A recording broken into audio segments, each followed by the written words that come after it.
Hello. It gives me immense pleasure to be part of this perinatal mental health module of the South Zone of AICC-RCOG. To deliver the first introductory talk, I am Dr. Aruna Murlidhar, a senior consultant obstetrician and gynecologist at Bangalore. Perinatal mental health in routine obstetric practice. It's extremely important for all of us to be aware of this very important health problem. And my outline includes the importance of this perinatal mental health, an overview of some perinatal problems, the clinical relevance to the mother and the fetus, and the obstetrician's role, or the health provider's role. Why perinatal mental health is too important to be ignored? Because there is no health without perinatal health. We all truly believe that. In fact, all the mental health outcome measures and the reporting systems of the UK, the embrace of the UK, Ireland, the Scottish Scottish report have all highlighted the indirect causes of maternal mortality. And as you can see in this summary, 10% is contributed by mental health problems alongside heart disease and other pregnancy related problems. 10% is contributed by mental health problems. And according to this graph, in terms of the maternal mortality reported in 2016 and in an embrace, psychiatric disorders are a significant chunk of these women who died. And the darker portion of that particular bar graph is the ones who died of suicide. When we say the risk identification for the perinatal mental health problems, there are lots of challenges. They're often underreported, undiagnosed. There are many overlapping symptoms and signs which are often ignored in pregnancy. There is poor physical health to contribute, and there are persistent high behaviors, including alcohol and substance abuse through pregnancy. This picture highlights what are the barriers at various stages. In terms of initial awareness and preparation, there is lack of knowledge and there are socio-cultural problems. From awareness and preparation to symptom recognition, there are lack of knowledge, service fragmentation, and also socio-cultural factors. From symptom recognition to the time she actually seeks help, there's fear of stigma, there's lack of knowledge, there is again service fragmentation, socio-cultural factors, and mental health itself being a factor of a barrier. And again, there are barriers to diagnosis, barriers to treatment as well. So at every stage, there are so many barriers to cross. Other management challenges include the nature of this life stage itself, the potential impact of any difficulties in treatments on the woman and the baby inside, the risks of psychotropic medications in pregnancy and in breastfeeding as well, the risk of stopping the medication taken for an existing health problem and mental health problem, and increased risk of postpartum psychosis, which is a very serious problem. What is the impact of the perinatal mental health problem on the mother? We do know that there is increased risk of obstetric complications and preterm labor. These women are much more disabled and less likely to actually care adequately for their own needs. They're less likely to seek and receive antenatal and postnatal care. They're less likely to adhere to prescription regimens, so the compliance is poor as well. Suicide itself is a leading cause of maternal death in developing countries. Suicide is now the leading cause of death in young women in the reproductive age group in our own country and in China. And it can lead to increased maternal mortality, both through adversely affecting the physical health needs as well as directly through suicide. What's the impact of mental health problems on the fetus, the baby, or the child?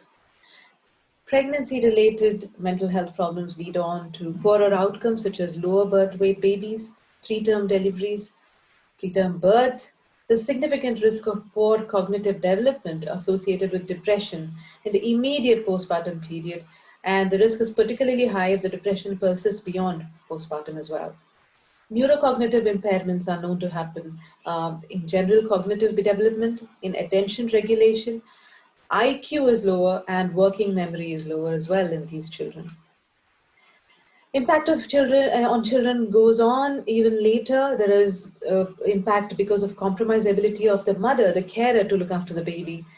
Also directly because of lower birth weight, higher risks of malnutrition, stunting, diarrheal diseases, infectious illnesses, hospital admissions, and reduced compliance to the immunization schedules. It also adversely affects their physical, their cognitive, their social, their behavioral, and emotional development in the long term. So there are immense ramifications and immense implications of mental health in the mother. Why do these problems occur? And there are lots of factors contributing. There may be gender-specific social determinants, the poor socioeconomic status, less valued social roles and status of the woman, uh, unintended pregnancies, and gender-based violence, which is a very important factor. The rates of mental health problems are at least 3 to 5 times higher in women exposed to intimate partner violence. Following rape, nearly 1 in 3 women develop post-traumatic stress disorder, compared to 1 in 20 non-victims. Pre-existing psychological disturbances often surface as depression, substance abuse, and attempts at suicide, particularly when the pregnancy is unwanted. And who are at risk of these disorders?